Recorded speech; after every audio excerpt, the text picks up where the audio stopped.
तो आज का हमारा सवाल है थर्मोडायनेमिक्स से। तो स्टार्ट करते हैं।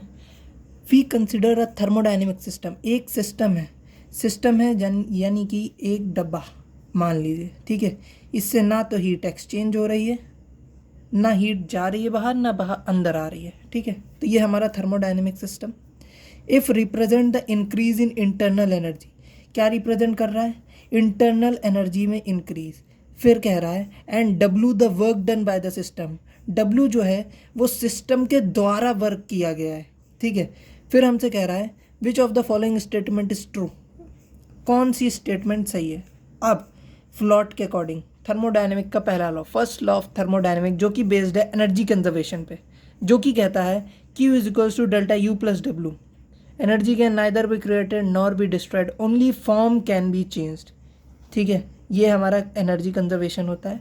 और ये फॉर्मूला निकल के आता है इससे, ये है हमारा, ठीक है, फॉर्मूला। अब हमसे कह रहा है represent the increase in internal energy. हमको पता है इंटरनल एनर्जी का फॉर्मूला होता है delta U is equals to N C V delta T. अगर इंटरनल एनर्जी बढ़ रही है, पहली चीज़ तो एन सी वी ये कांस्टेंट है ना, मोल कांस्टेंट रहेगा और ये सी वी तुम्हारा कांस्टेंट रहेगा, ठीक है।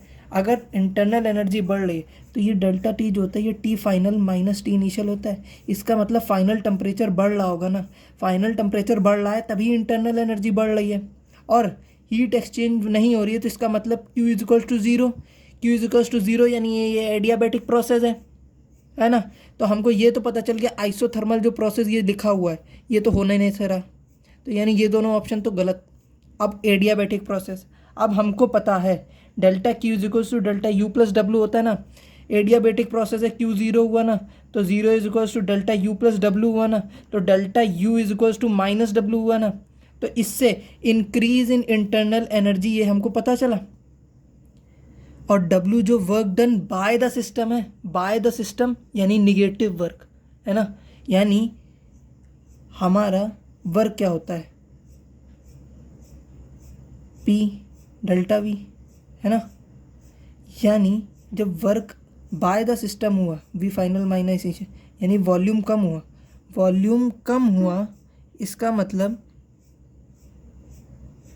जो पहले था उससे कम हुआ तो वर्क क्या हुआ, निगेटिव आया ना। निगेटिव आया तो वर्क हमारा निगेटिव हुआ, है ना। Work negative, work done by the system जो है वो निगेटिव होता है क्योंकि वॉल्यूम में डिक्रीमेंट आ जाता है इस वजह से। और यहाँ से हमको पता चल गया delta U is equals to minus W इसका आंसर है। तो इसके अकॉर्डिंग हमारा फर्स्ट ऑप्शन आंसर हो जाएगा। Thank you.